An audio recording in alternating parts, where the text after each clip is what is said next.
thing works. We'll see.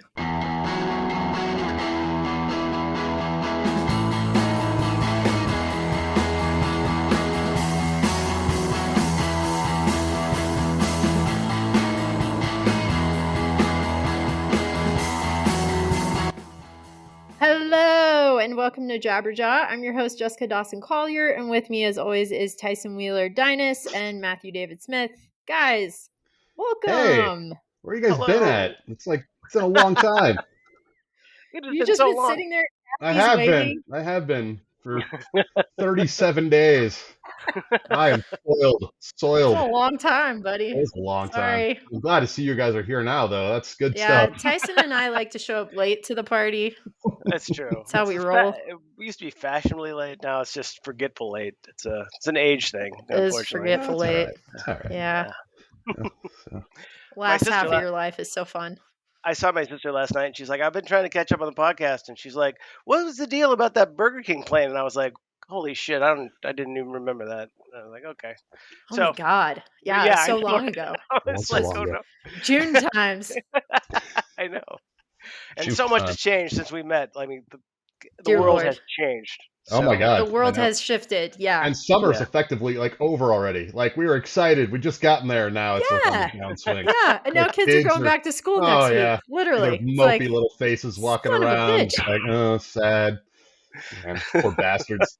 First week of August. What the hell, people? I know they get all these crazy breaks and shit, but that's rough. Yeah, but still, it's rough. I was weird. I was checking around here. Most of them aren't starting until the second week of August. But when we were in Indianapolis, we saw that school. It said August 1st, school starts again. That great. I was like, that is messed up. It's no way. Sorry.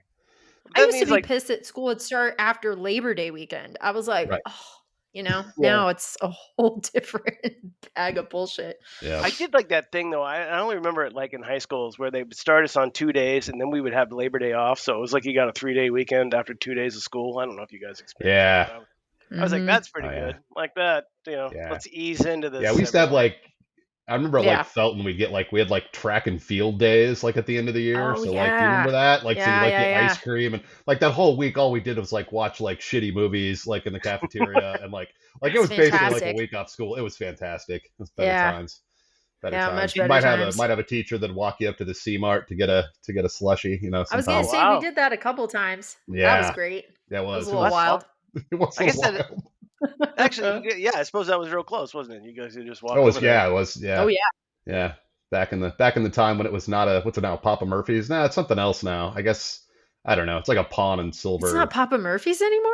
Oh man. Oh, it is Papa. No, that's still there, but I think it was Coastal Mart was it was the same area, I think, wasn't it? Oh yes, on that you're corner. Right. Yeah. Yeah. C Mart. Wow, C Mart. No, I can't wait till I grow up and play Keno. It was, it's always that person sitting in the one booth playing Keno in there. It's can't wait. But we played Keno in high school at Did you really? Yeah. Because Caroline Moore worked there, and she's like, I don't care. Nice. Whatever. Yeah, it was great. Probably shouldn't say that. Caroline S'more, not more. S'more. Delicious friend. I remember they closed. We had a C Mart in Waukene, and they had closed it before I moved to Florida. And then I thought it was so weird. Less than a block and a half from my first apartment in Florida was a C Mart in Orlando. Wow. And I was like, oh seriously? Man. So I went there one time. Yeah. And then it closed. So, that's crazy. I thought they were just in Hayes, not Kansas. I didn't realize that either. Yeah. Yeah. I thought they were taken over by someplace in Wichita that took over the Stop and Shops. So I thought it was a Kansas thing. Yeah, that's right. It did that. It was what transition. The first transition was from from Stop and Shop to Coastal Mart, and then something else, and then. Do you remember the jingle? Come on down to the Stop and Shop. No wait, that's Taco Shop. Shit. What was the Stop and Shop for? I don't know. Actually, all Hayes businesses have the same theme song. They're basically the same jingle. It's just recycled over and over again. Yeah, it works. It does work. It's catchy. It's that KAYS production, Yep. All right, I got the perfect one for you. Sold. I love it. When do we go to lunch? Oh, it's so catchy and familiar sounding. I do believe there was a jingle house in Hayes for a little while that actually did jingles. How did you not get in on that job, right? Tice? I feel like you would be really good at that. I feel that was I mean, I think that was closed by the time I got around. But I remember they did some like Beatles-esque jingles and stuff. Because some of them were still being played on the radio stations when I got there, like ones that I remembered. Oh, yeah. They did the Happy Birthday jingle. You remember that on KGLS? Like they play that little part of the song, like anytime it was a birthday, like somebody would call in and like, hey, it's so and so's birthday. Yeah. Yeah, I do remember that. The Beatles thing. Yeah. Say it's your birthday. So original. Hayes, original. Simpler time. Yeah. Yes. So we have been traveling a lot. I mean, I think Dawson wins as far as that goes. But yeah. So we were all in Indianapolis and hung out, and that was fun. Yay! We did not get a podcast done. Dawson had work every day till it was time to eat, usually. Yeah, it's chained to the desk. Slave to the man. But the important thing was we had fun, even if we didn't, no content was created, but we That's had right, fun, yeah. So. Yes, we had a great time. We did. We had a great time. So. Yes.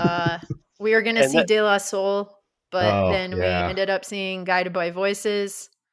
Yes, which was a beautiful. It was actually like a really nice night, like weather-wise. Like it kind of fucking worked out. Yeah, so. And this was all attributed back to the one of the many things that's occurred was the power. What was it? The Microsoft outage.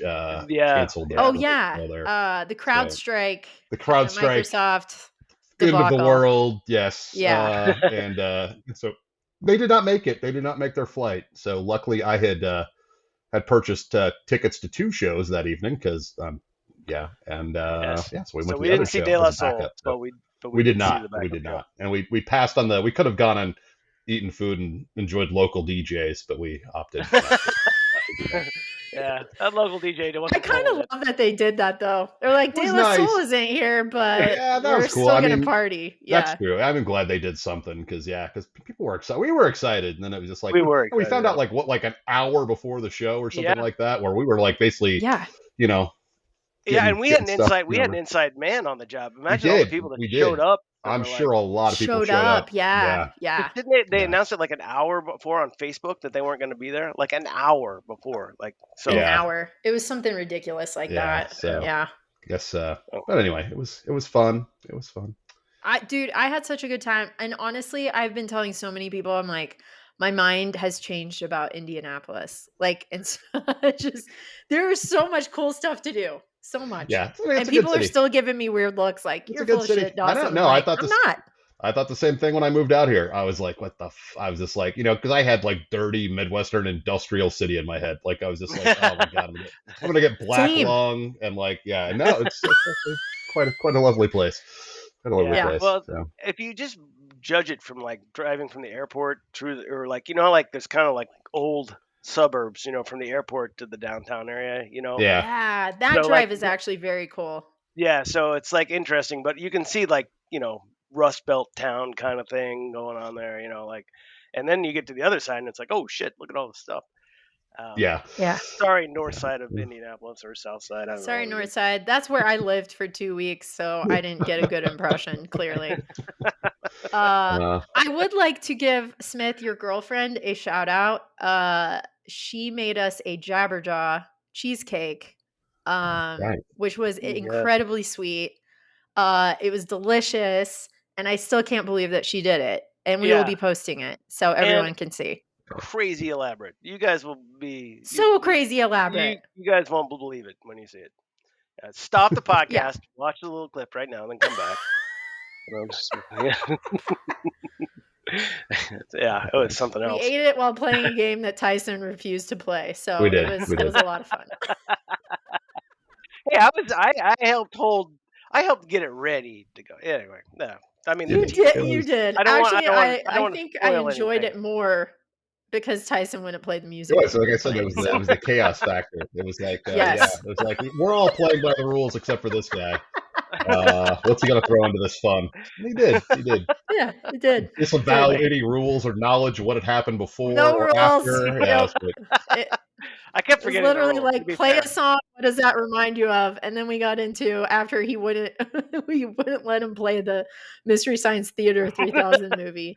He was like, okay, we're just gonna watch a bunch of YOLO Tango, and we're like, how does this song remind you of YOLO Tango? Yeah, That part especially cracked me up. It was great. Yeah. Classic Tyson. Yes, yes. Difficult and obstinate. Yes, classic Tyson. Yes. Oh. I did get back, so we flew out Saturday, and I got back Saturday night, and immediately turned around and drove with my wife and I and her brother and his family and her cousin and her husband, and then Bree, who is our daughter, and her two kids, and we went to St. Louis for a week and stayed in a Vrbo, which was a lot of fun. And so I'm just going to go ahead and tell you the story because I really wanted to tell these guys, but I thought I'd save it for the podcast. So we went, I think it was Thursday night. Beth and I went to get some we went to pick up some food. And it was so it was pretty close to our house anyway, the place where we were staying, which is just south of downtown St. Louis. And so we get the food, we're driving back, and we're sitting in traffic, and we're driving, and then some people four bikers drive by us, and the guy in the front is wearing like he's got like kind of a fanny pack, like he's got like kind of a thing, like basically it's like a backpack, but it's small, and he's got it around his shoulder, and he looks to be wearing pink panties and nothing else. And I was like, that's odd. And then the next person was had clothes on. The third person didn't have any. They had pants on. It was a girl, and she had her shirt up and her tits out, and she was riding. And then the person behind her, this girl, she was wearing no clothes. The only thing she was wearing was Oh my backpack. And I was like, Beth, could you speed up? I just want to verify that she was naked, because I mean, like, the only thing she had was this backpack on. She was naked. She was kind of a bigger girl, so it was, it was like, and I was like, maybe she's wearing one of those like Zardos, Sean Conroy slash Borat, sort of bathing suits where yeah, like a nude, yeah, like a nude suit kind of thing, yeah. And I'm like, no, that's a backpack, and an adult onesie. I don't know what you call them. Anyway, she was not wearing any clothes, and I was like, What? St. Louis, what are you gonna do? And what time of day was this? Yeah, what time was this? It's about 7. It was about 6:30 or 7 p.m. I would say. Okay, I So don't know it why was that definitely seems better. it was light. Yeah. It was light out for sure. And so Okay. Right. so we drive past them, and then we go up the street, which is the street that takes us to our Vrbo, and we turn the corner, and in front of us are about 200 bikers with mostly no clothes on, bicyclists, and they're all standing there basically naked. There are some people wearing some clothes, but most people were not wearing any clothes. I call them posers, Tyson. Those are posers. And so we stopped, and they were blocking the road, and she's like, well, that's different. And I'm like, yeah, that's okay. Well, that explains that, I think, maybe. I don't know. So we turned away, and then we went up one block and came down the street. And by the time we got in front of the house we were staying at, they had all stopped at the intersection at the end of our block, and fully naked, all with bikes, and there's this one trailer behind them, somebody's driving it. And so so we park out front, and she calls Bree, and she's like, Bree, you should come outside, you should take a look at this. And so Bree comes outside, and they're still on the phone, and she's got it on speaker, and she's like, yeah, it looks like it's mostly naked people. And she comes out, and she's like, is it just women? And she goes, nope, that's full peen. I see many peens. Full peen. Full peen. I like that. And Yeah. So anyway, there's just 200, 250 people on bicycles riding them naked in St. Louis. What is that called? Like, what is that? What was the purpose of it? So we did a little research. Now we have some video that you can't really see anything, but you can tell the people are naked, and some Okay. photos. So I will send that to you if you All want right, to yeah, post send it. that. Yeah. But we looked it up, and this is what we found. This is in it was July 27th, 2024, World Naked Bike Ride Day, and this was the St. Louis Ooh, chapter. lovely. And it says, "Dear friends, we are so excited to announce the date for this year's ride. Please stay tuned for more details about the WNBR. Celebrating bicycle power and the beauty of people World Naked Bike Ride is an international clothing optional people powered event that highlights the vulnerability of cyclists everywhere, decries society's dependence on pollution based transportation, and promotes positive body image, but it's also just a lot of fun. The event is as bare as you dare. Anything from body paint to underwear to fanciful costumes are encouraged. There as you dare. Due to legal restrictions in St. Louis, full frontal nudity is at your own risk, but many participants go all out. Large scale body painting is typically available pre ride, and personal expression is encouraged. Uh, then it says previous events have had over 2,000 riders. Uh, Let's see. Blessed by decent summer weather is a great cycling city. This event has grown a fantastic rolling celebration, complete with a massive after party.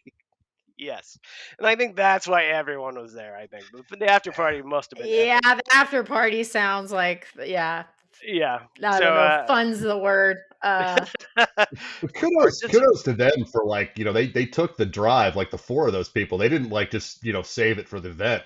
They were no, all in the whole time. But you got to yeah, kudos to them for doing that because that's yeah, brave. right. Like They that were is naked then people That just going. is. like right. There's something about 1,000 weirdos that makes something better than four weirdos, I think. Forward. And Yeah. yeah, I mean, I because know yeah. we weren't the only people driving, and I'm sure everyone was like, "What?" Like I mean, because I'm sure it didn't make the news. It was like coming up this weekend. Come check out.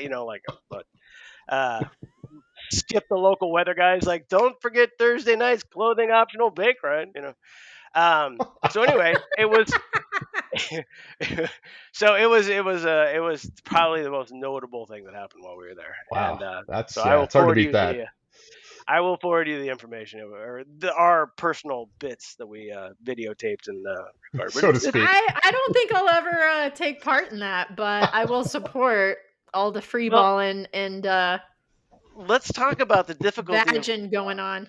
I mean, bicycle riding is painful anyway. Can be, especially Yes. if you're so. That's what I was thinking the whole time as you were talking about it. So, I mean, it's got to be a little bit worse, without any sort of protective gear whatsoever, unless you Oof. count your scrotum as a protective gear, which most people would not. You hit like a little pothole or a little speed bump, like all over. Yeah, it's just getting you amped up for that after party. Uh, but yeah, so it was by far the most interesting thing that happened in St. Louis. So uh, That's that's it. amazing. That's it. That's all I had That's to it. share. That's You That's saw some naked people and I mean, we went to some did some free museums. stuff. I had recreated the 1904 World's Fair. It was very neat, but not as interesting as the Ah, naked bike ride.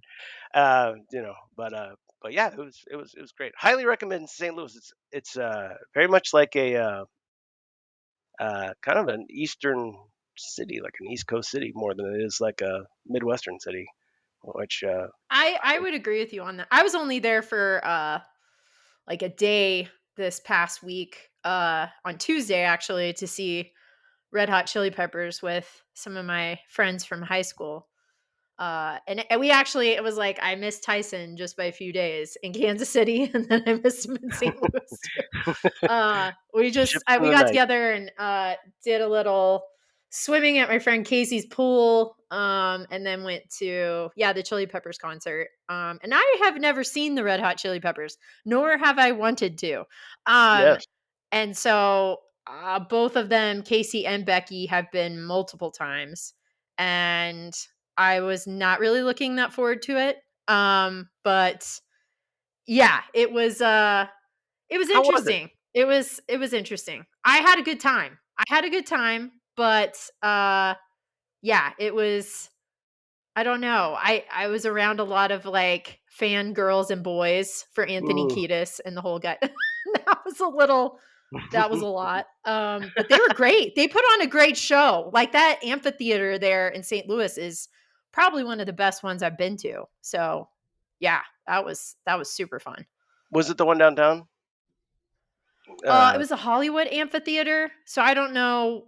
To be honest, I don't even know what part of town it was. It was like in the Mary's Heights or Mary Oh, Heights. okay. Yeah, no, that's not I'll what I was figure it thinking of. out. I think But Smith. it was fun. And it rained and stormed. That was a weird thing. It rained and stormed for like 2 hours, and then the clouds parted and the Red Hot Chili Peppers came on, and it was amazing. So I was How like, long? that's a way to end your tour with a full-blown fucking crazy ass lightning storm. Was But it? it went away and it was super fun. Was it all the hits? Like all the hits? Yeah, it was all the hits. They didn't even because I thought, oh man, they're just gonna play new stuff, and they played all of the hits, like all of them that you wanted to hear, and you didn't want to hear. So it was a good mix. Okay. Under the Bridge. I'm so tired of Under the Bridge. Okay, I'm sure they played. Did they close with Under the Bridge? I honestly don't remember because I was drinking many seltzers and it was one of those kind of nights. Gotcha. Very good.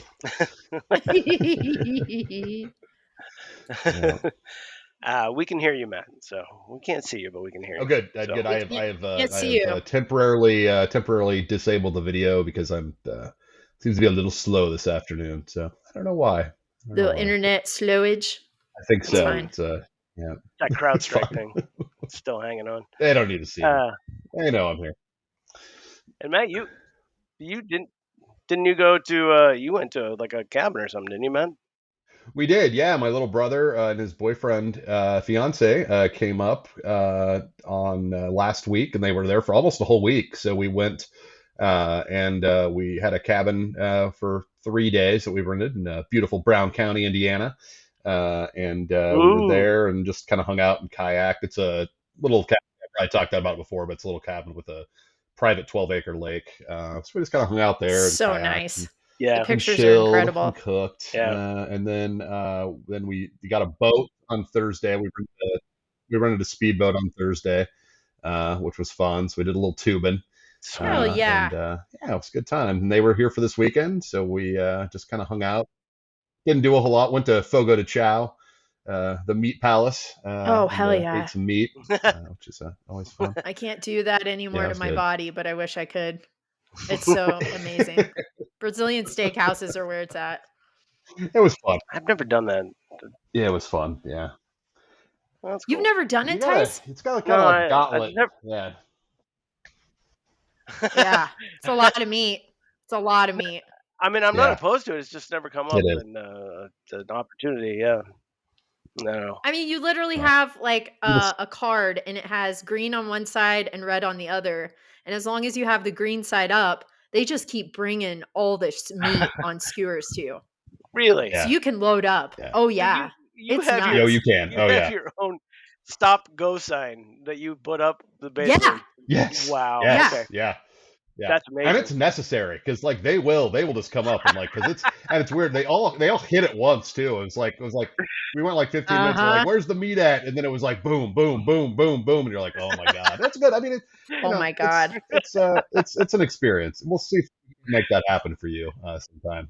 It's okay. I will go and only have the sides because if I have any of the meats, you won't want to be around me. I'll just say that. Poor Jonas. That guy loves meat, and it just can't. We were brave. We went it right before the movie, so yeah. Oh my! Oh wow, that's brave. Yeah. Wait, what movie did you see? We went and saw, which I'm sure we'll talk about because I think at least Tyson and I know have seen it. The new Deadpool Wolverine thing, comic book movie. Oh yeah, thing. I have yet to see it. Jonas said it was really good. It was good. It was good. I really enjoyed it. That's good. Yeah. Hell yeah.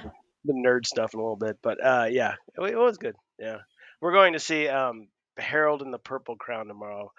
Pebbles and Bam Bam are taking the grandchildren tomorrow to the movie. Oh, fun.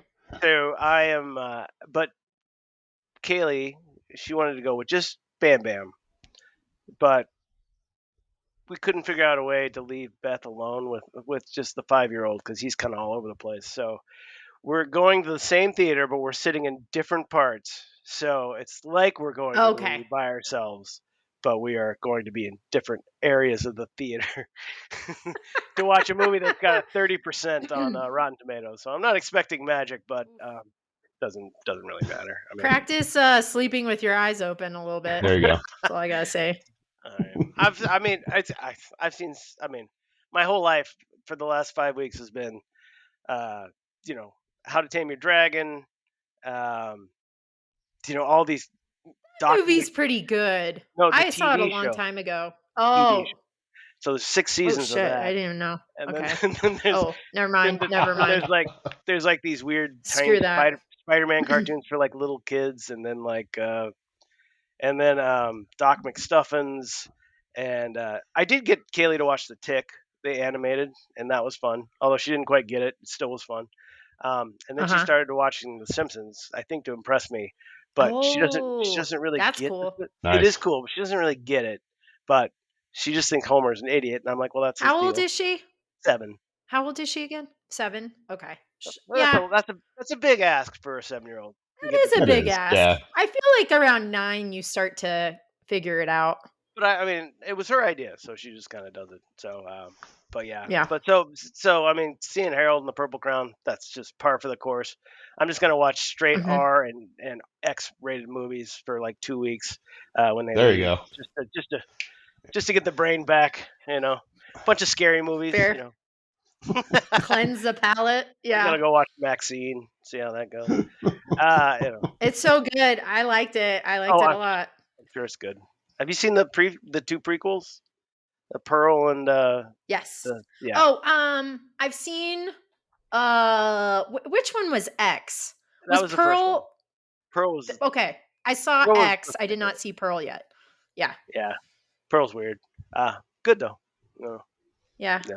I should probably have seen it before Maxine, but I don't think we really wanted to see Longlegs and Maxine, so I was like, there's just no time. Yeah, and both were very good. Oh, was Longlegs good? It looks good. Fantastic. It's got our patron saint, freaking Nicolas Cage in it. You guys got to watch it. Oh yeah. Good. I'm glad it's good. Oof. It's creepy. It's actually very creepy. The more I think about it, I'm like, that is one of the creepiest movies I've seen in a very long time. So yeah. All right. Yeah. You will not look at the Cage again the same way. Okay. All right. Fine. It's cool too. The woman who, oh God, I need to find her name's interesting. It's like Micah or something. Anyway, she's kind of the indie darling of horror movies, like, It Follows and all kinds of stuff, but she's the lead in this. And they purposely didn't show her Nicolas Cage in his makeup because he's the serial killer in it until they were actually filming the scene where she interrogates him. And you can hear her heart beating through the microphone. Wow. It's fucking insane. Yeah. Wow. She is like legit terrified in the room. Yeah. That's cool. Yeah. That is cool. Oh, It Follows. Yeah. It's quite good. It is quite good. So that's cool.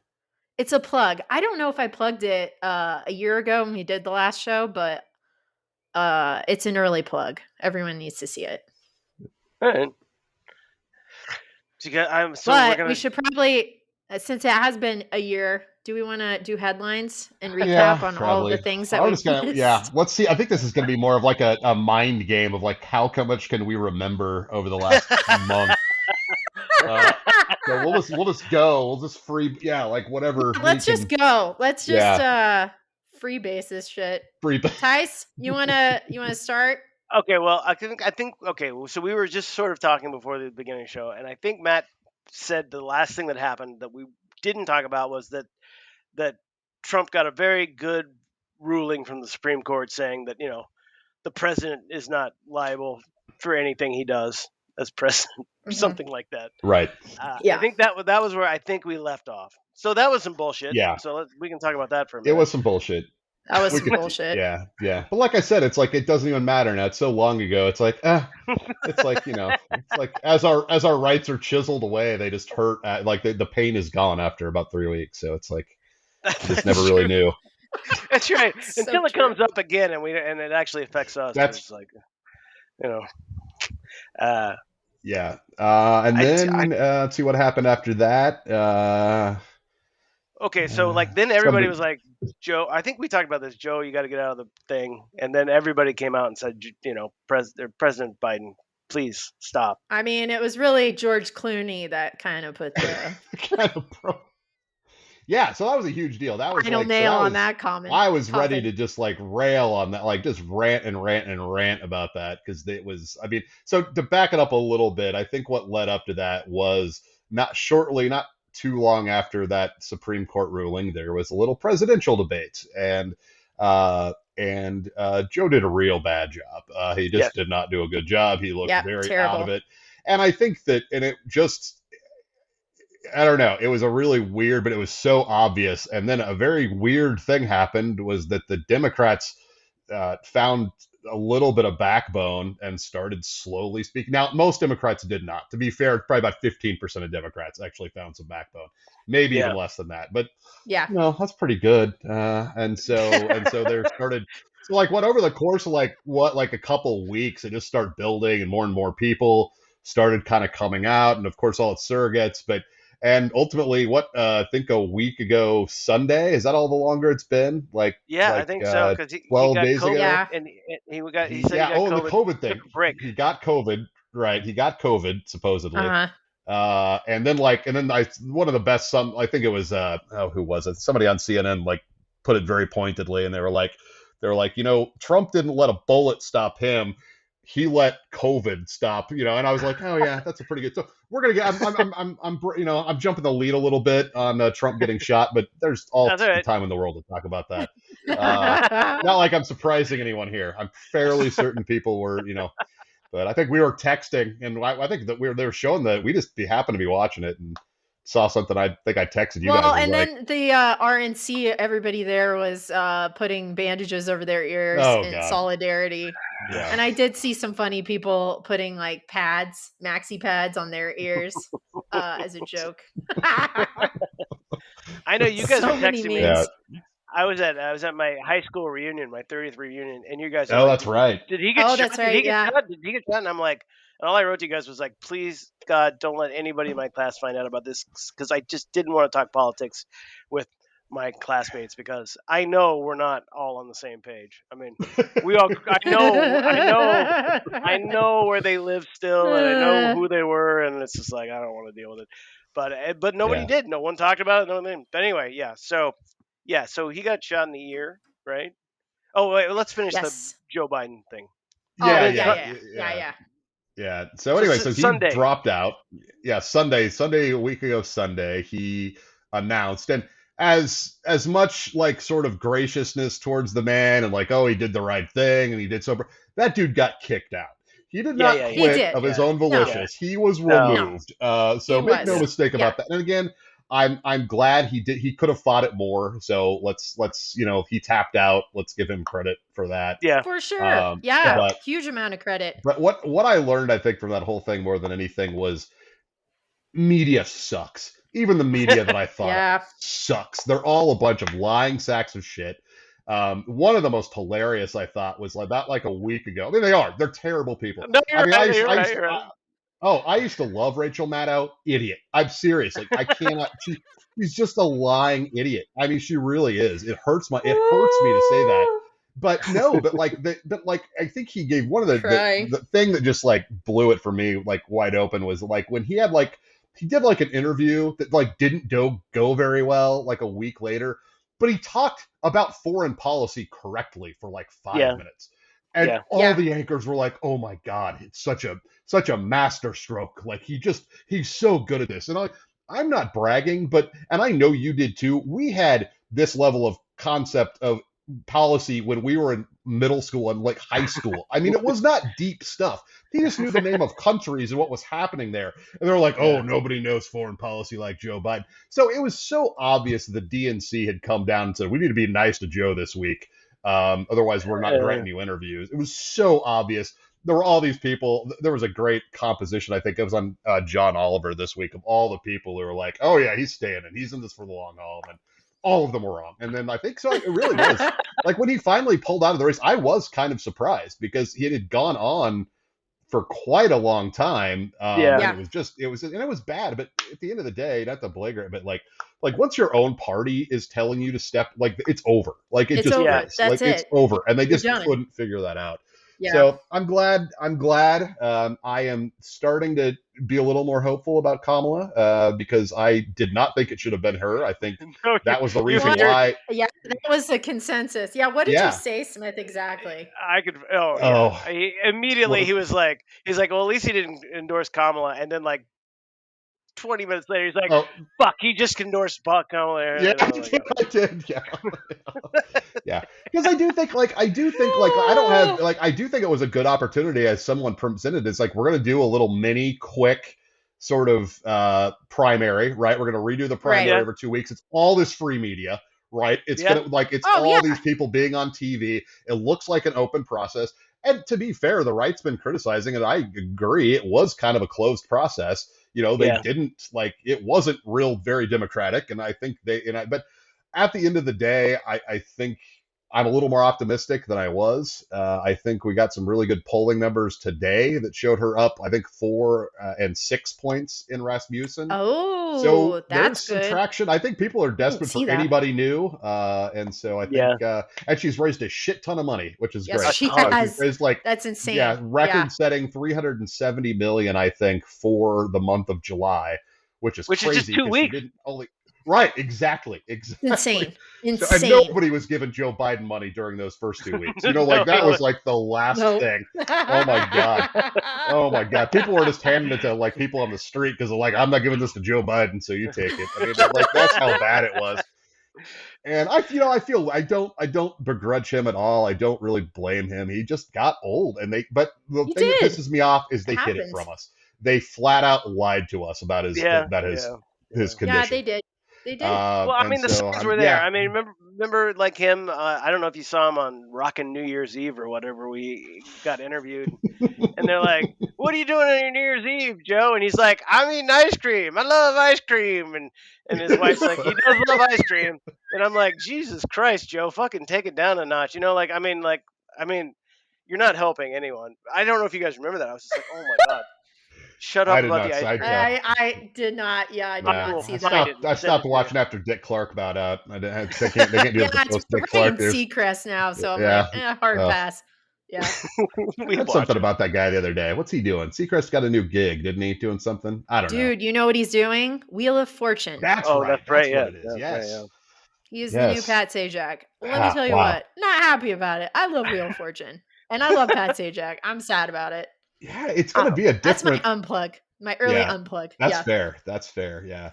I mean, to be fair, Drew Carey has basically said oh my God, he loves doing what's Drew Carey's The Price is Right. And he's great at it. Shit. Oh yeah, he's great at it. Awesome. And he's like, this is the best job I've ever had. It's he says he's through. So it's I think that's gig. It's basically that's heaven for those guys. They've both arrived. So yeah.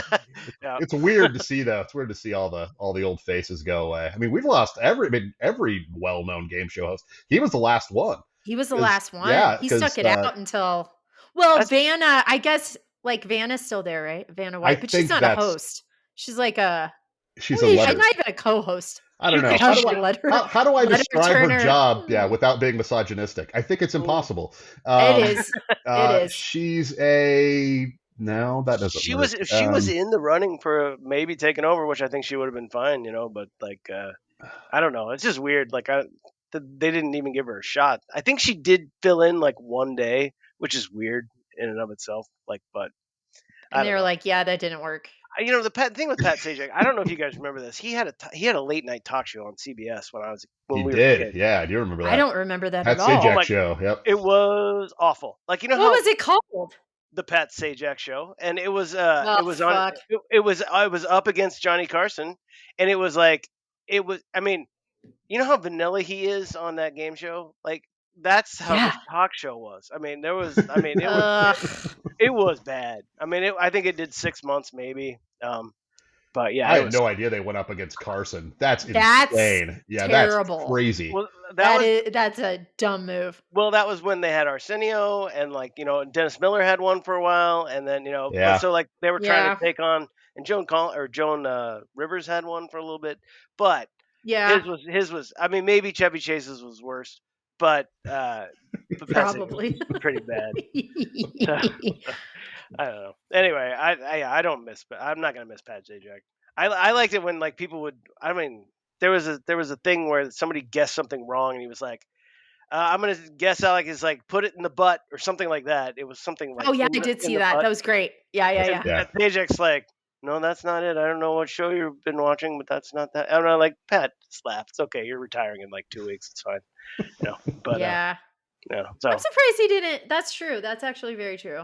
Some of the shows I saw, Pat would just be very sarcastic with his guests and like, I don't give a fuck about you or this stupid job. And I appreciated that. yeah, that's fair. Yeah. Oh, and then I mean, go ahead. Oh no, I was just like, that's the great thing about that show is I think they shoot like 5 a day and then they're done. So like And then they're done. Yeah. Dude works for like 2.5 hours. Like, all right, that's it. Yeah, Like that's my it's week. amazing. Like it's a great Goes gig. and plays golf, whatever. Absolutely, Yeah. absolutely. I think they do like 2 months on and then like 4 months off. I think that's how they do it. So it's a great thing to do. I mean, it's not a bad gig, like you said. Like if you can that echelon. Screw your talk shows and your top 40 radio. Just get that. That's true. No, if you can score that, yeah, you're golden. Right. It's just being likable. That's all it is. It's like professional likability. Like that's basically it. That is true. Like, yeah, that's true. The rules aren't terribly hard to comprehend and understand, and Holy shit! And Pat Sajak is worth $75 million. Damn. 75. Wow. That's that. All right. It's that. What do they call that? Not circulation money. It's when they farm out TV shows to different stations. Syndication. Syndication. That's where the money is. Yeah, right there. That's a beautiful thing. I don't know. Anyway, yeah. So we should try to get a Jabberjaw game show going. I think so. I would host a shit out of that. I would love that. Oh, and so Trump got shot. Let's talk about that for a minute. Yeah. Yeah. He got shot. I missed it. I was at the Trigo County Fair during that all going down. But the photos were quite striking. The fact that he stood up and did the thing with his arm and the blood, and I was like, well, that's a very iconic image. That's going to help him.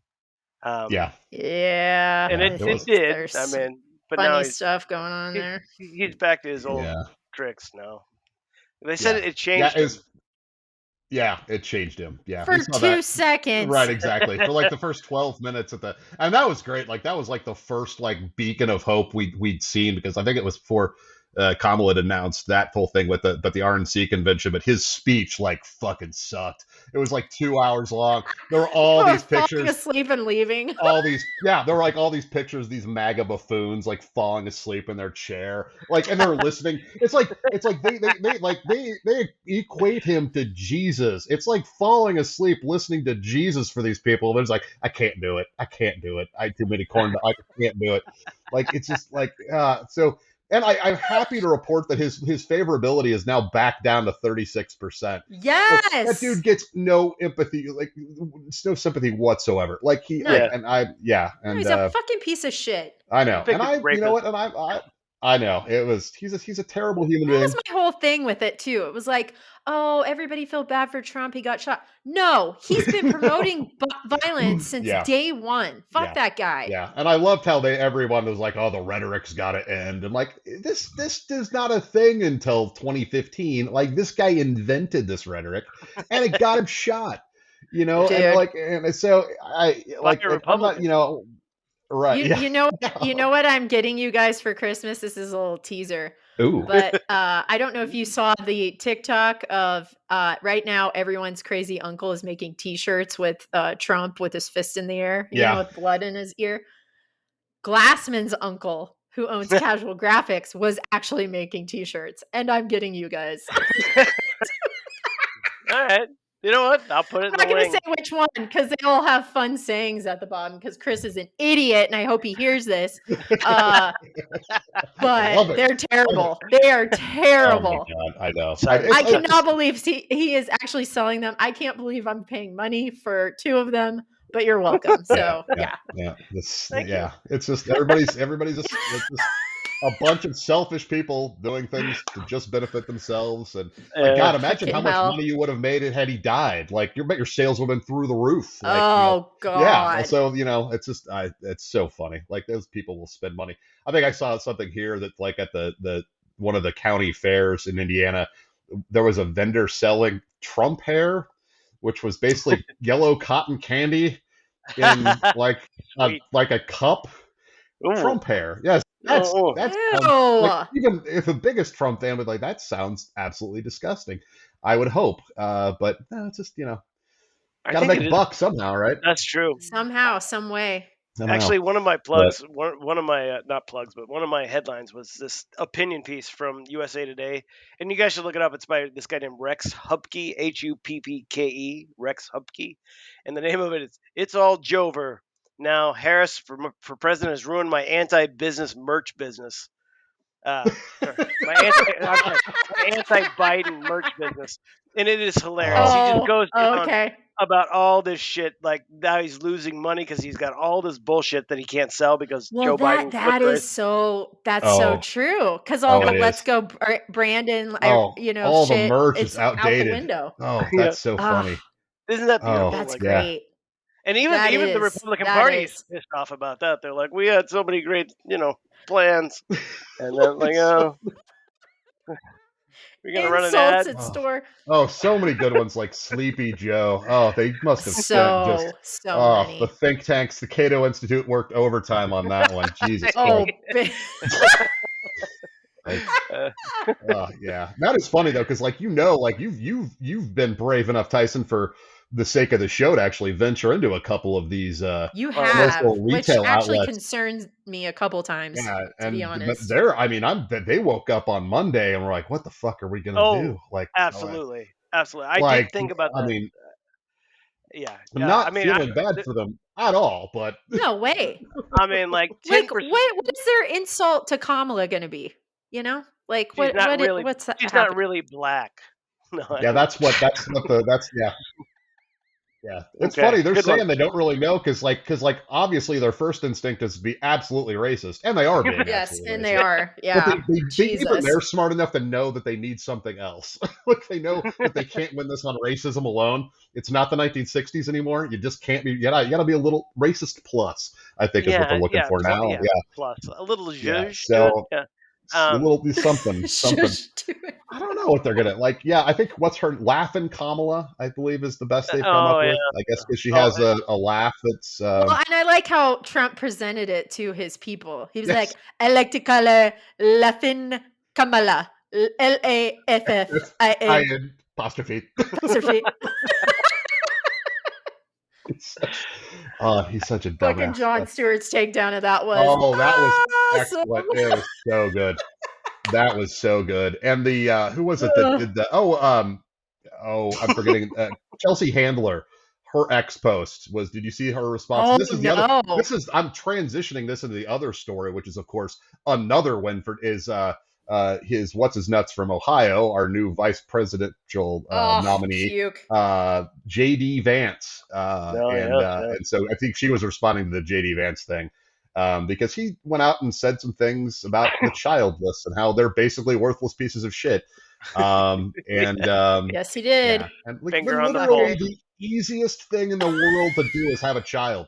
Like, there's nothing easier to do. People accidentally do it millions of times a year. Right. Or for fun. Exactly. Or for fun, yeah. Right.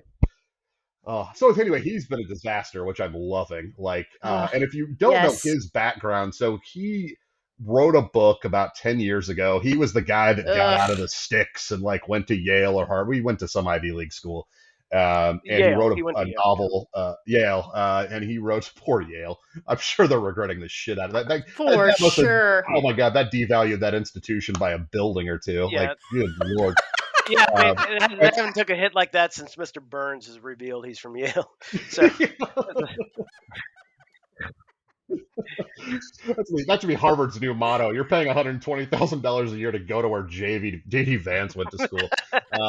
Not a good look. But I think Yale's always been been known as the douchier of the Ivy Leagues, which is a rather impressive feat. True. That's very true. Yeah. But yeah, he wrote a novel about 10 years ago called Hillbilly Elegy, which was then turned into a terrible movie. I have not seen it yet. Absolutely. I haven't either. And I couldn't believe Glenn Close agreed to it. Well, and Ron Howard directed it, I'm pretty sure. Shit. Yeah, I'm pretty sure Ron Howard directed it. And so that's why I never watched it. But the reason I didn't watch it is because it just got awful reviews. Anyway, it was the #1 movie on Netflix and has been for since he was announced. And I'm just hoping that all these people watch it and be like, wow, that's a shitty movie. JD Vance is a shitty person. Like, I think there's going to be a little connection there. So good on Ron Howard for making a bad movie about JD Vance. I think I may be wrong. Maybe I'm making that up, but I thought it was Ron Howard. Forward thinker. No, you're correct. I just had my producers get off their asses. Very good. And yes. Well, that was supposed to be a big Ron Howard.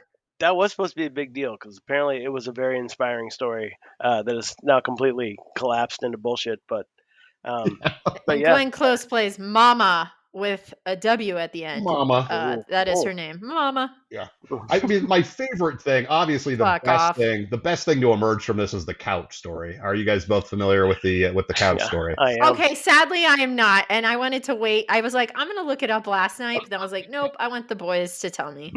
So take it away. Wrap it up for me nicely. I'll do it. That's so a couple weeks ago, some ex user. It made me so happy because God, I think that was what Chelsea Handler said. She's like, I know this story isn't true, but I've seen a couch fucker, and you, sir, look like a couch fucker. And it's just the most perfect. I love Chelsea so much. Perfect story, but so somebody completely made it up, and somebody posted a thing on X. That said, like in an earlier draft of this novel, JD Vance, he talks about how he took a latex glove, inserted it into between the couch cushions on his family couch, and proceeded to make sweet ass love to that love seat. And apparently it was completely fake, but it just spread everywhere because he's such a douchebag. It's completely it's absolutely believable, right? And so I love the fact that the left is getting into the fake news business. It fucking works, so pay attention. But it was just such a great story. And you just can't. One of my favorite things is he was giving a speech somewhere. I think it wasn't Minneapolis, but it was something like that. And somebody right in the entrance of downtown had left an old couch and just said, "Welcome, JD." It was great. Amazing. Yeah. So anyway, he's very unpopular. His popularity levels are Trump level. They have no idea why the hell he was picked. I mean, they had such illustrious options. I think they picked him because of his tech. I think they picked him because of his tech bros. I think he's a Peter. It's the tech bro thing. That's what I read. Thiel, this guy's boy, so Peter Thiel is absolutely responsible for JD Vance's success, and I don't know that. I'm guessing it was the money, and I don't know what happened, but thank God it did because and thank God too. What's her name? The former nominee. What was the other Republican nominee for president that got? What? Oh, well, you mean? Oh my God! You mean that ran against him? Nikki Haley. Yeah. Sorry. Oh, Nikki Haley. Yeah. I think if he would have picked Nikki Haley, I think he would absolutely been over. I think he would have I think that would have helped him a ton, and he didn't because he's an idiot. But also, I think she didn't want to work with him. So that's I think that. Anyway, I'm glad that didn't happen. She talked a lot of shit for a while. And she completely backtracked and said, "Oh, I still support him 100%." Because again, gutless morons. But there was that footage. There was that footage that released that she said in January. Oh yeah. She was like, as soon as somebody drops their 100-year-old candidate and replaces it with somebody even remotely younger, they're going to win no matter what. And nice. I didn't see that. Yeah. Well, it's looking to pan out that way. Like the polling and the money look good. Let's hope that this isn't. Let's hope that something bad doesn't happen. Let's hope that there's no crazy. It's so nice to have hope again. Yeah, it is even if just a few short weeks. We went out on a high note. Let's It's like being at a birthday party when the A-bomb goes off. I was like, "What's that?" That was the tone of 4th of July. It was like, "Hey, have your last barbecue, supporting democracy." Oh, it was. Yeah, that was like right before the 4th of July. Yeah. It was not a. I don't know. Not a lot to blow shit up about. It was getting real sad. It was getting real sad. That's when I started booking trips. I was like, and I'm going to call it Friends Before Fascism. And that's how I'm going to roll. A great name for your tour. It is. It's fine. You should have made t-shirts. You should have stickers. You really should have. Really, I'm still thinking about it. Maybe a tour bus. I think this could be merch. I think you should just, I think we should add some new Jabber Jab merch. On our marketplace. Yeah. Friends Before. Yeah, I like that. Our little TeePublic website. I was looking for headlines before we started, and I saw that there was a bad jobs report in July. But now I'm thinking about it, like maybe all those Etsy MAGA stores like just shut down because of their Joe Biden products, and that's like why there was such a bad jobs report. Maybe I don't know. Probably. I want to see like a montage in my head of all the sad bastards having to like peel off the. Joe, Joe and the hoe, and the Biden tied up in the back of their pickup truck, the giant sticker, and they're just just like it's a big old hillbilly bonfire. I know. It's fun. It's great. It's heartwarming. Bonfire. Oh, so sad. Yeah. So at least they did something. Like, they were talking about Jon Stewart again, where he's like, that's 3 months until, before he quit. I was like, that's because I think he said this after the debate. He's like, there's 3 months before he's like, that's an eternity, in politics. Yeah. And he's like, the Bachelorette will get married and divorced in 3 months. It's true. Like the Brits do their like presidential or their nomination for it's not president, but it's prime minister. They do that shit in like 6 weeks from like start to end. It's like nothing. Like, and so all the talking heads talking about how it was just too complicated. There's no way they could do this, and it's like, no, they're so. No, it's amazing what you accomplish if you try. The DNC is just such lazy morons. They just let it happen. They didn't. All those people need to be gone. And I really hope that his team, most of his campaign team, got gutted. I really hope that most of those people are gone because they were awful too. Like, he just. But a new day. Part of the problem is that he's been in the game so long. He had a bunch of people he's known forever, and they're not forever cutting edge people. Like things have changed. I mean, Kamala Harris made a video that they played at Comic-Con during the Simpsons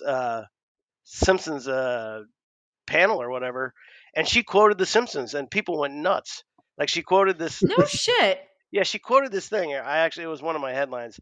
She quoted this passage from an episode of The Simpsons where Bill Clinton and Bob Dole were visited by the two aliens. It was a Halloween episode, and then they came down, and they basically were like, "It doesn't matter who wins because they're the same person, Bob Dole and Bill Clinton." And so she actually did. She put this on video, and they played a thing. And this is the quote: "Our country should move forward, not backward. Upward, not forward, and always twirling towards freedom." I mean, she got a fucking standing O. People went nuts. Oh, so I mean, cool. It's a low bar, really, for her to impress people. And I think she's doing it. So that's great. She is. Yeah. Oh my god. Yeah. I think her team's smart, and we'll see who she picks. Probably be a fucking. Who actually? Let's throw out our guesses. Who do you guys want her to pick? I would love VP? for Buttigieg to be picked, but he's not going to get picked. So it's not going to happen. But no. I'm with you. I would love for Buttigieg to get two. I fucking love. I don't, and I think you're right. I think they don't have a good relationship. I've heard they don't like each other. I mean, they did run against each other. Okay. I don't know. Whitmore might still. She says she doesn't want to do it. Maybe she'd do it. I don't know. As long as it's not What do you Klobuchar. guys think about Mark Kelly? I keep hearing his name getting thrown around. I think he would be an okay choice. I mean, anybody from a swing state that people like, right? That's And so. he's an Right. astronaut. Okay. He is an That used to astronaut. be. Yeah, That that's used to true. be more than it does now. If he was a I still TikTok think it's cool. influencer. Right. But I mean, that was some traction right there. The third That's man true. on TikTok. Yeah, that's true. That's right. Yeah, actually, it's first man to step on TikTok. Yeah, I think it's looking like it's gonna be what's his name? One of the other governors, because it's the governor of Pennsylvania, because and there were kind of some hints on this because she's gonna be doing she's a thing in Pennsylvania, and he's from there. Her announcement's going to be basically in his home state. So there's a lot of, and forgive me, I don't remember what his name is, but it's looking a lot like it might be that guy. But who He's knows? really, Apparently, it's happening this weekend. So, and I guess he polls really well. I mean, all the guys that she's picked, and they're all guys pretty much. They all have they have really high polling, even if they're in the swing state. So they're well liked. At least the three that I'm High thinking polling, you say? High polling. Hey-o. You know. So yeah, so I don't know, but I mean, she's got to announce it pretty fast, right? So we can get a JD Vance debate with the vice president debate. I mean, right. do either one of you think is going to see another presidential debate before the end of the year? I'm sure that's not going to happen. Nope. Unless not we gonna happen. Start hammering him like 24/7 on being a coward and afraid. Like, I think that'll get to him. Like, he's the guy, right? Like, he hates being made fun of. He can't. That's why he ran for president. Is because he got made fun of. Yeah. Like, and so he's like. So I think if they just keep making fun of him, I think it'll maybe get to him. But hell no, he's not doing it of his own volition because he know he will get his ass kicked. Yeah, for sure. And so yeah, it's unfortunate because I'd really love that to see that happen. That would be a magical moment. That would. Yeah. But hopefully you're right. Hopefully we need, and that's what I don't know about the other candidates. Like, I know Pete is an amazing ambassador. Like, that dude is he's good at speaking to the other side.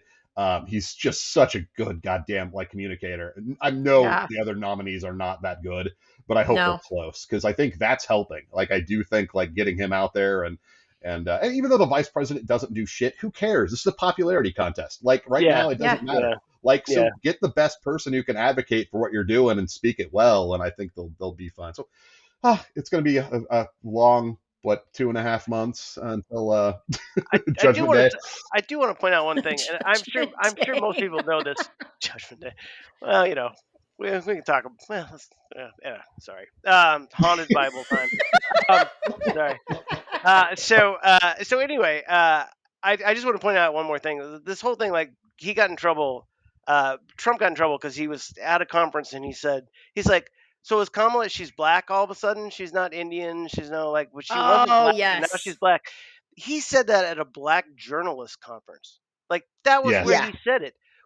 I mean, first off, okay, we all know he's an idiot. Second off, you can't control this man. I mean, I would have quit if I was his campaign manager. I would have just been like, I quit.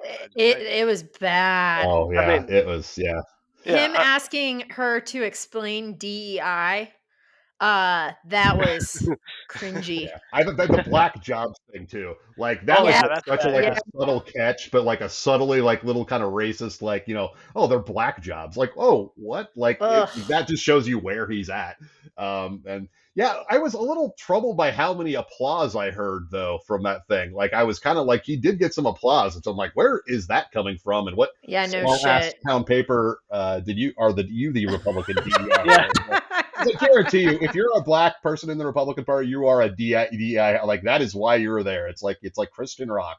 It's just a little easier to the way to the top. It's the same thing. It's the Montgomery clusterfuck newspaper. Well, and then didn't Simone Biles, who just won another gold medal or something with the Olympics, she tweeted out, "I love my black job," that was awesome. with her gold medal. I was like, that was so funny.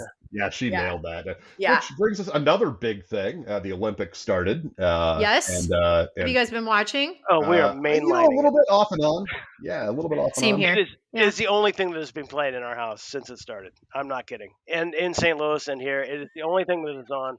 The kids fucking hate it. Are you I excited don't about mind. that, Tice?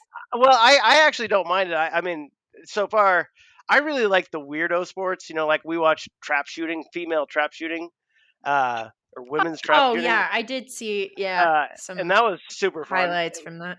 because the woman who won, she was from Guatemala. She won gold. She set the record, and and Guatemala had never won a gold medal, so it was the first time Guatemala. Wow. Oh, that's cool. So that was really cool. But the really cool part of the story for me was the fact that she wanted to be a gymnast, and she couldn't figure out how to make that work.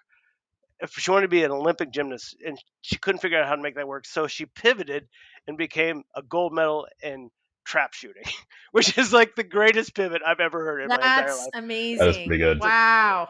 And there's another guy, a sharpshooter, who took silver, and he was from Poland, I think, and he took second.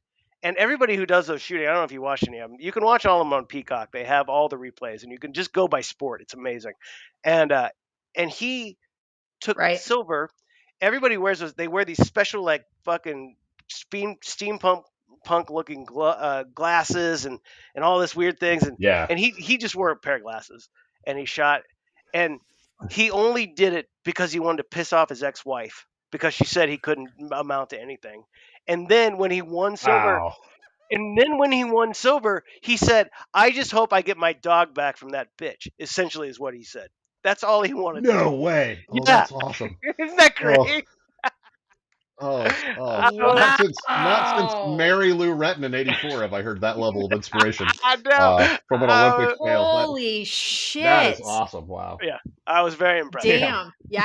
So, no, but yeah. So I mean, we watched the handball finals. That was fun, or not the finals, but the semifinals. Oh, cool. Yeah. Handball is a very weird sport. It's lots of fun. And yeah, so we watch it every night and during the day. And if we were up at 4 a.m, we'd watch it at 4 a.m. when it's live, you know. But especially the Simone Biles stuff in the U.S. women's gymnastic, that's been great. And gymnastics is always super fun to watch. And the swimming, I like the swimming too a lot. Swimming's good, yeah. And I'm waiting for ping pong. And I did watch quite a bit of badminton, which is a lot of fun to watch. Ooh. Actually. Oh, that was I neat. missed that. Yeah. So there's a lot, and breakdancing. I watched the women's basketball too last night against Belgium. That was good. Yeah. That was really good. Yeah, it's been fun. It's the Olympics. I don't know. I get into it. Yeah, it's fun. The kids hate it. They're like, "Could you watch anything more boring?" And I'm like, "Well, can we watch a take?" I'm like, "You want to watch Antiques Roadshow? You know, I can find something more boring." But yeah. So yeah, no, it's fun. If you do have Peacock, or if you don't, I highly recommend it for 2 weeks, because you can literally just pick every sport and then go and watch everything that they broadcast. It's really neat. Yeah. Anyway, that's pretty neat. I'm a big fan of. I was afraid they were going to shit the bed, but it actually works. Well, we were watching the opening ceremonies, and they kept having connection issues. They were actually up on Down Detector. Yeah, they were having all kinds of connections. So we would have to restart the. We did get through the 4-hour long. I don't know how long that thing was, but it offended a lot of people. So that's awesome. It was 4 hours. It was 4 hours. It did offend a lot of people. And they had that like weird like drag show dinner thing going on, and I was just like, lost their collective asses over that. Yeah. Oh my god! Well, they just couldn't handle it. Yeah, I mean, they thought it was the Last Supper, and it was the Feast of Dionysus. Yes, whatever. And morons. And then again. And I don't know if you saw like the rock opera that was happening, and then they had like the headless Marie Antoinette singing. That was awesome. That was super cool. That was very cool. They didn't like that either, and and then there was sort of a nod to a menage a trois, which I read it was kind of funny because they were trying. Oh yeah, that's right. I think I missed that. Oh yeah, I definitely missed that. There were these like 3 people like giving each other the eye, like in a library. Ooh. And all of a sudden they're just like, yeah, this shit's happening. Like that's what happens at like 2:15 in an afternoon in France. Like that that stuff happens. Every morning you wake up with someone you've just had an affair with, and then you go out and then your dog shits on the ground and you don't pick it up. You smoke some cigarettes, and you go to the cafe and talk for a while. It was funny because they interviewed some people. They interviewed some French people, and the French were like, they asked them how they thought it was going. They're like, well, actually, it's going really well, and we're French, and we fucking hate everything. This is essentially what they said.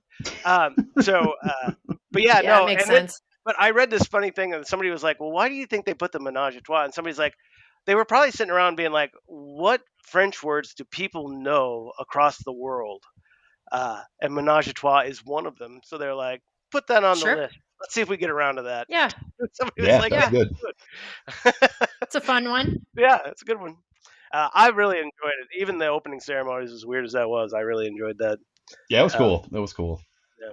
So I liked it. I liked all of it except for Lady Gaga, but whatever. That's a personal opinion, and I'll keep it to myself. Somebody posted a great video of that, like because apparently it was quote unquote live. She was doing it live, and somebody like shared on X, I think, like a picture of like the giant screen, like where all the happenings were going, and like showing like the opening ceremony, and then they pan slowly over to that staircase, and nobody's there. It was just like, oh really? Oh yeah. I missed that. I saw Celine Dion do her thing, which was kind of cool because that was actually awesome. very cool. Yeah, it was. I got a little teary eyed. I'm not gonna lie. I love Celine Dion. Whoever was it, Kelly Clarkson, she was like couldn't breathe when she couldn't. She was she was like, I need a minute. That was awesome. I was like, Kelly, you need to relax. I was like, you got a long Olympics ahead of you, but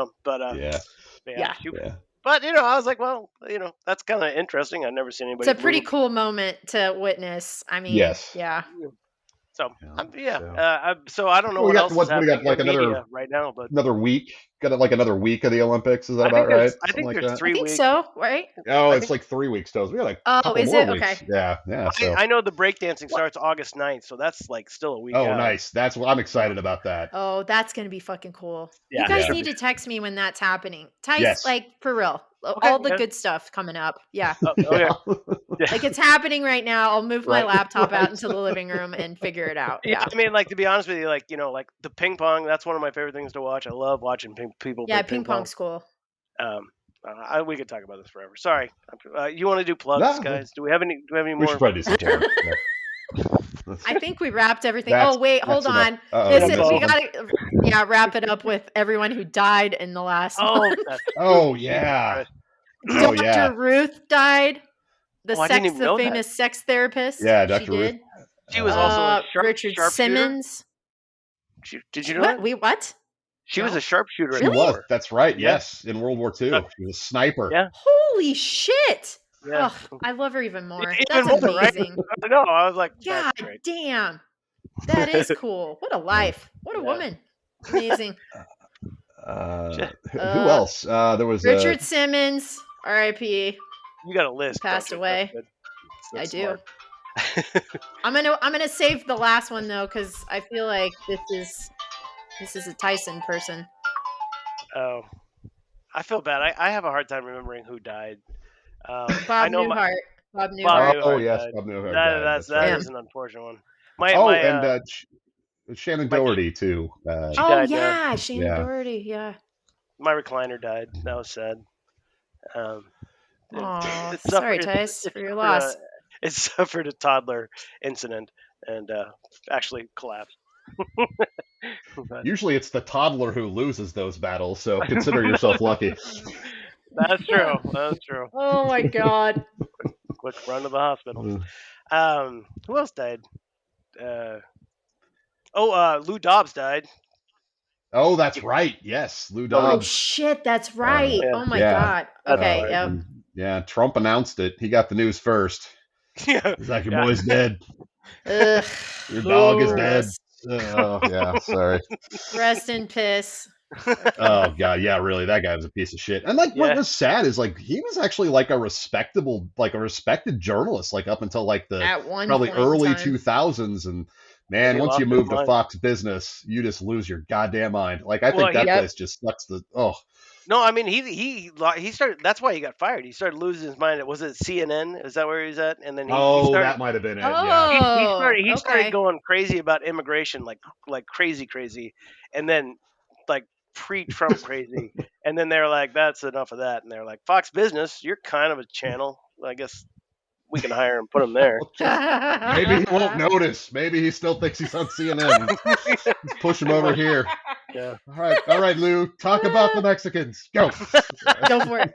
And go.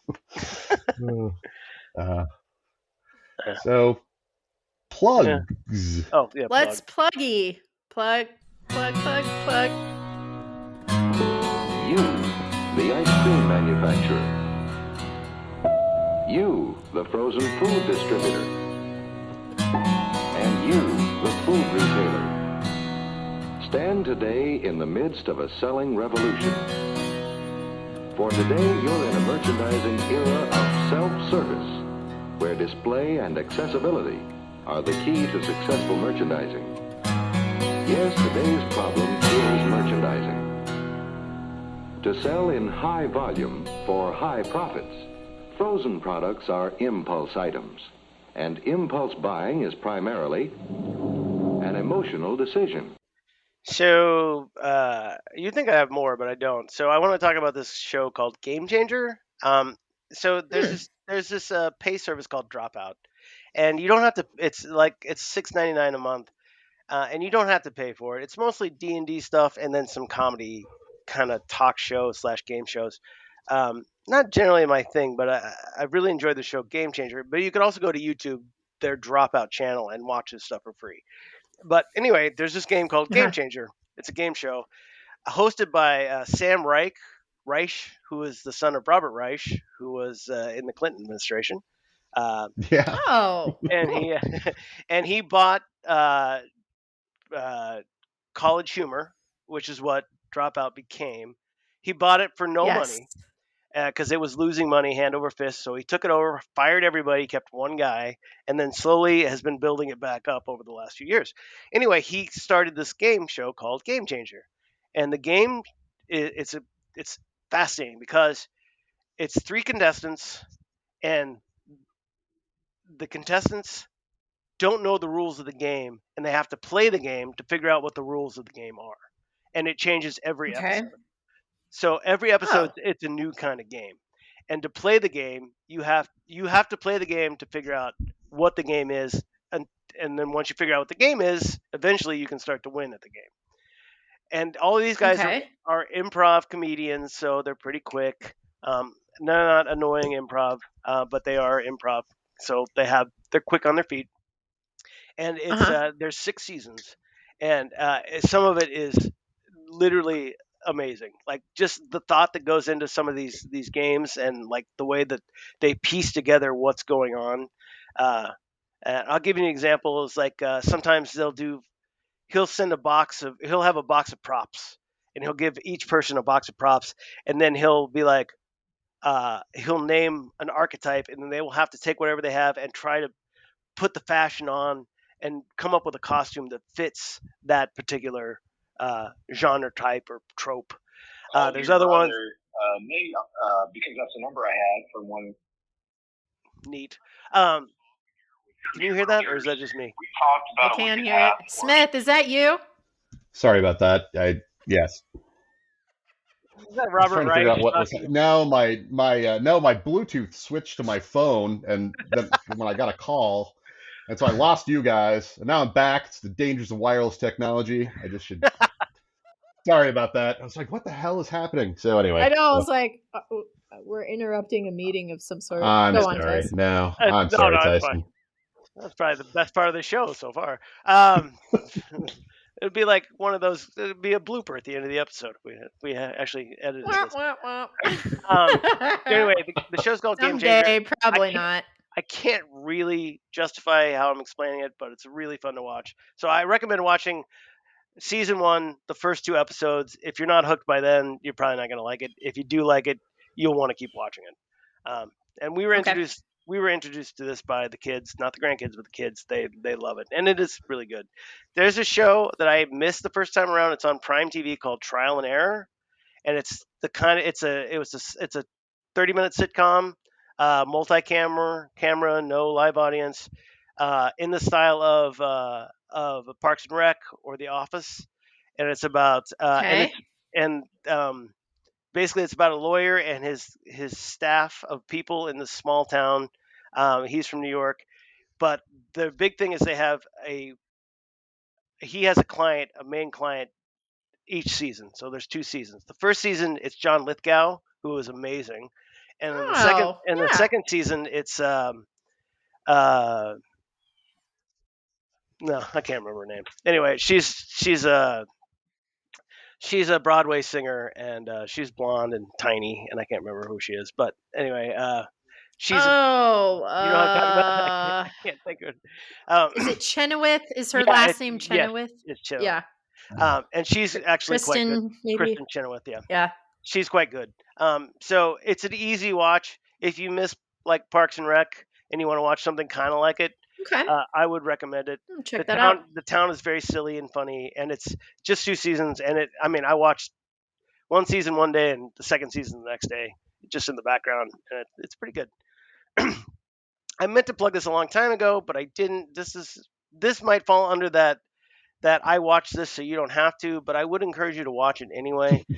The name of this movie is called Ouija Shark, and it is about a girl who finds she finds a Ouija board when she's at the beach, and she picks it up and takes it to a pool party, and then a ghost shark comes and slowly starts to kill all the ladies there. There's no boobage. Excellent. So there isn't? No, it's not. But it's like it's worse than that. Like so, it's like oh boy, the way it's like they try to make it sexy. The director tries to make it sexy, but it comes off as like sort of I don't know, like trailer parky. And anyway, it's available on Roku, Vudu, Tubi, and Freevee if you want to watch it. I love Tubi. And there's a riff track version of it as well. Now, as far as actual entertainment, yeah, no, it's really serious. It's the best shark movie I've seen since Shark Side of the Moon, which is another great movie. Oh dear Lord, yeah, I need to add that to the list. I did see Deadpool and Wolverine, and I'll talk about because Bad Sausages. We'll talk about in a second. And I've heard lots of good music, but I'm only going to recommend one album this week because it's so good and I can't stop listening to it. Okay, I've got a couple too. The name of the band is called Armlock, and their latest EP is called Seashell Angel Lucky Charm. And it is, if you miss first 2 record pinback era sound, this is it. It is straight up. Looking it up now. Armlock, that we said? Armlock? Yeah, they're from Australia, and if they're not straight up influenced by pinback, then it's a petri dish situation where they just developed it by themselves. But it is so good. You will definitely hear the pinback for sure, especially in the first 3 songs. But they kind of have their own thing too. Really recommend it. I think the whole record is like 15 minutes long. Really, really good. It's on Spotify. Great. Wow. And, yeah. Right. So really, really recommend it.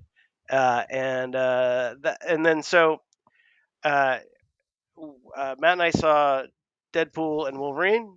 Very good. Very funny. We didn't see it together.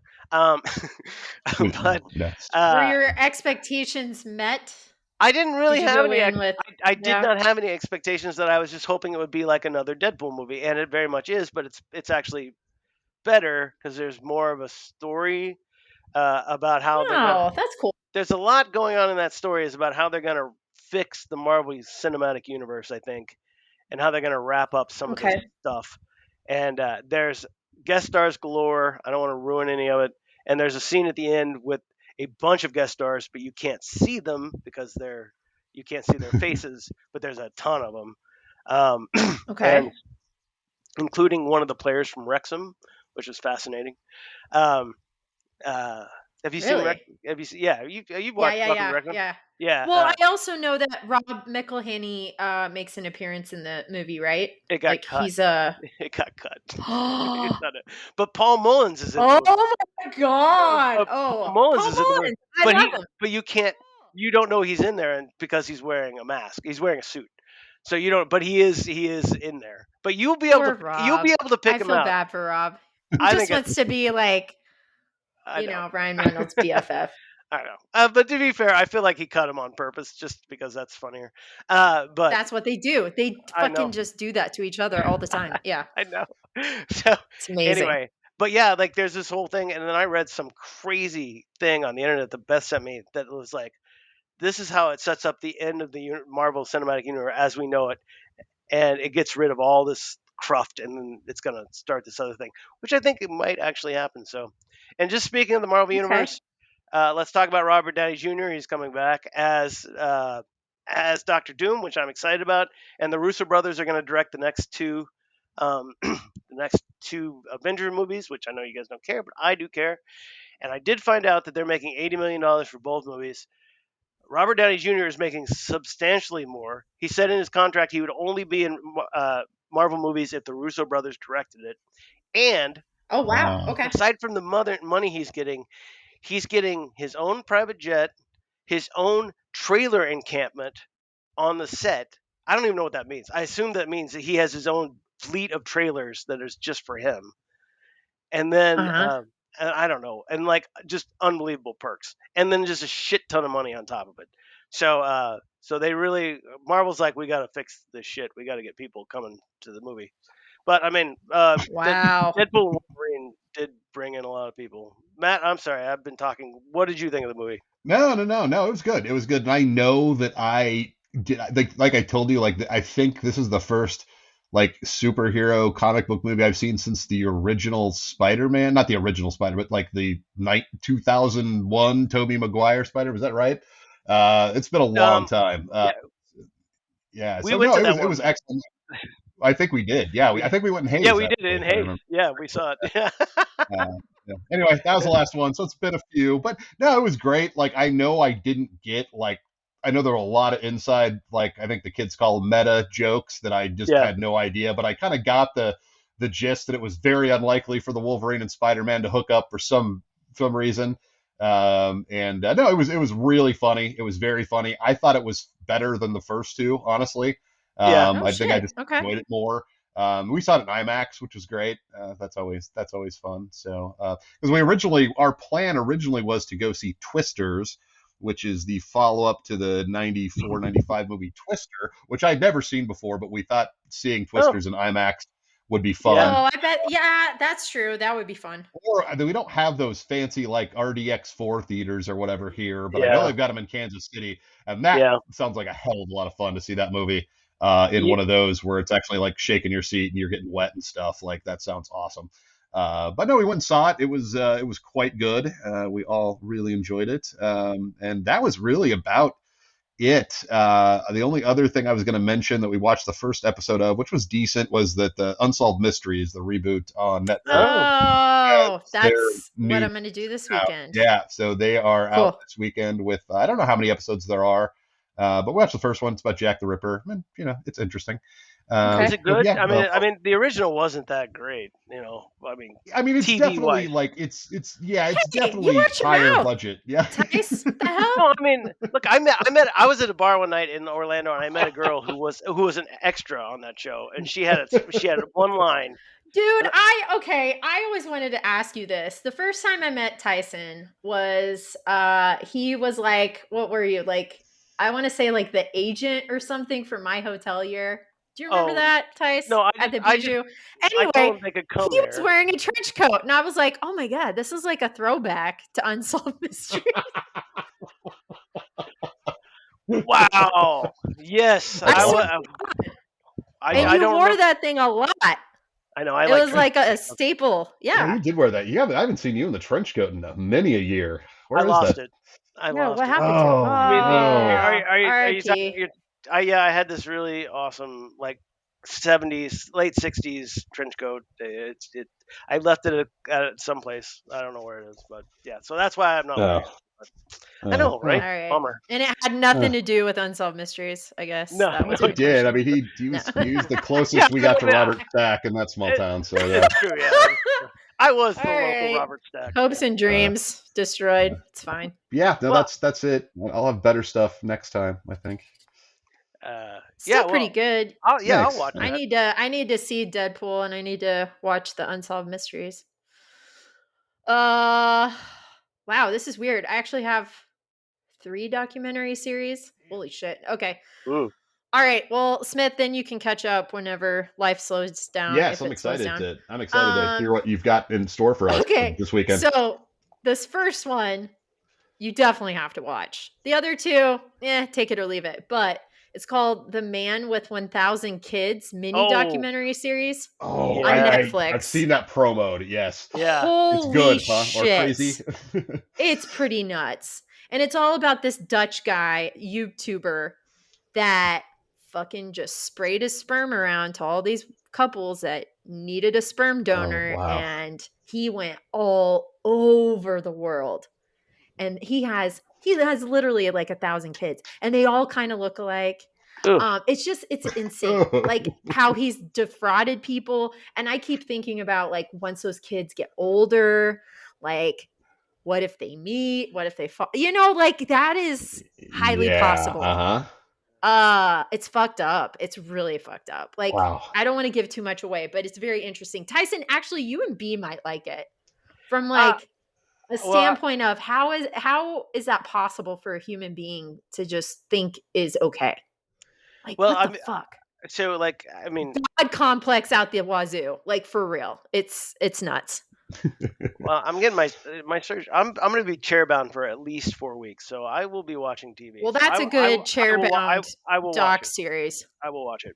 Yeah, definitely watch it. It's a little heartbreaking but it's also inspiring how these mothers come together and they're like, "Fuck you, guy! Like, we're gonna nail your ass to the wall," which I always like. So good, a little redemption. That's a little redemption. And then there's a documentary series on Hulu called Mastermind. And it follows an FBI specialist who started or co-started, I should say, the behavioral science unit, Dr. Ann Burgess. And if you watch Mindhunter, that series on Netflix that I love and I've watched many times, the woman character in that is loosely based on her. So she's really smart, very like quick-witted and still with it, and has a bunch of cool stories. So I really like that. And then there are a bunch of new albums that came out in the last couple weeks. Colts have a new album out. Tice, have you listened to this, To the Ghosts? I've listened to the 2 singles, which I didn't hate. I love Onions. Onions was great because I always cry when I cut onions too. It's a stupid song, but it's really fun. It has a good beat. And I love Colts. It's pretty light for Colts. I thought the Onion song was. For sure. Yeah. Very light. Yeah, definitely. But I liked it a lot. Los Campesinos, they have a new album out called All Hell. I've only listened to half of it, but I like it. I don't know if I love it, but I like it. And then I might butcher the name. Tice, you introduced me to this guy, Aqueduct. Am I saying that right? Aqueduct. Yeah. Aqueduct. Okay. Yeah. Power Ballads. That came out. I have not listened to it yet, but I like that guy a lot. I didn't know he had a new record out. Stuff. Really? That's awesome. I didn't know he had a new record come out. That's amazing. Yeah. He hasn't had a new record in like 20 years. Yeah, I was like, am I seeing things right? But yeah, that's out and about. I need to listen to it this weekend, but there's lots of stuff to listen to apparently. And then last documentary series on Apple Plus, it's called Omnivore, and it's narrated by Renee Redzepi, who is the head chef and owner of Noma. Oh, that's who that is. It's good. So good. We've watched 2 episodes already. I'm like, damn, that's deep.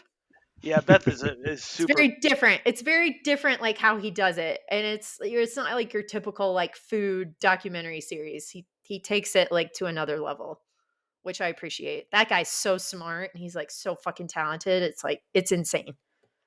Yeah, I got a thing about it, and it was like I went and read the thing about it, and I was like, that actually looks really interesting. So when the Olympics are over, we'll binge the shit out of that. So Yeah, it's very bingeable. The first episode is all about Chile, and he gives like a really good history lesson at the beginning of it, of like how chili peppers got started, and like I don't know, I just like the way it's directed. The art direction is beautiful, which you guys know I love. The intro credits are amazing. I like it. I'm a big fan. It's one of Apple Plus's pluses.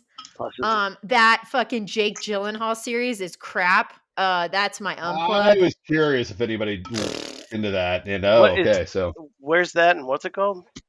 It's like Presumed Innocent, where he plays a lawyer who is on trial for the murder of his mistress, his ex-mistress, technically. And it's garbage. Okay. It really like, I mean, I watched it because I do a lot of work at night, so it was like good background noise, but there's a twist at the end that will piss you off. Like it's the dumbest shit now, ever. Is it as bad? Because Apple is excellent at making like incredibly well produced garbage. Was it very like what was the one with Idris Elba on the airplane? Like, oh yeah. Is it similar to like where it's just like so stupid that it's like okay, that I may have to watch. And Jake Gyllenhaal and his brother-in-law, I can't remember his name. They're both in it, and there are these like heated scenes with the two of them in it, and I'm like, you guys are overacting like nobody's business and not impressing anyone. Also, Jake Gyllenhaal, you know, he got like super stacked for Roadhouse, so I'm assuming this was before or after they shot Roadhouse. So there are all these scenes that don't need to be there of him in the shower. Ugh. Like, oh my God, how is this trial going to go? Like literally every episode. And I'm like, okay, first couple times, you know, That's I'm like, hilarious. all right, that's fine. Yeah. And then it just happens every episode, and you're like, holy shit. You guys literally had nothing else to shoot. You're paying Jake Gyllenhaal, you're going to get your money's worth. That's all I'm saying. I'm glad they did. Like, you're going to, you know. You get the full Gyllenhaal. Yeah, exactly. Yeah.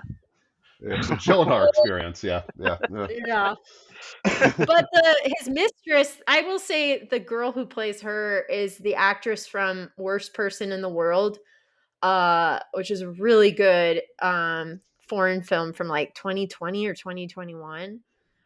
She's awesome in it, but she's awesome in everything. So if there's one, I guess, highlight from it, it's her. And that is literally it. That's it. So that's it. Plugged and unplugged. Yeah. All right. Well, that's good. Hey, and we came in at about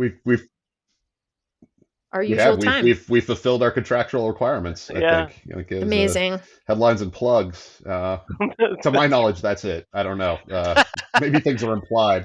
Yeah. I don't know. We had 30 minutes of banter, then some headlines and some plugs, and then yes. You get your hour and a half. We're back. Yeah. The important thing was we're back, and we're going to try to keep this momentum up. That's right. We do the podcast in acts. So August is a considerably less busy month for myself. I can't speak for the two of you, but I'm gonna have a relaxing final month of summer. So I'm not going I know you'll anywhere. be a little out of commission. Yeah. Yeah, but I'll be able to talk. I may not be able to get in front of a camera, but maybe I can. Right. I don't know. That's fine. We'll see what rig something up. Right. Yeah, exactly. Yeah. Figure out something. I want like one of your grandkids like holding a fishing pole with an iPhone on the other end, like beagling it in front of your face while you're bedridden. Can't keep him down. Shut up, Bam Bam. All right. All right. Amazing. All right, guys. Always a pleasure. Absolutely. Bye. Bye, guys. Bye, listeners.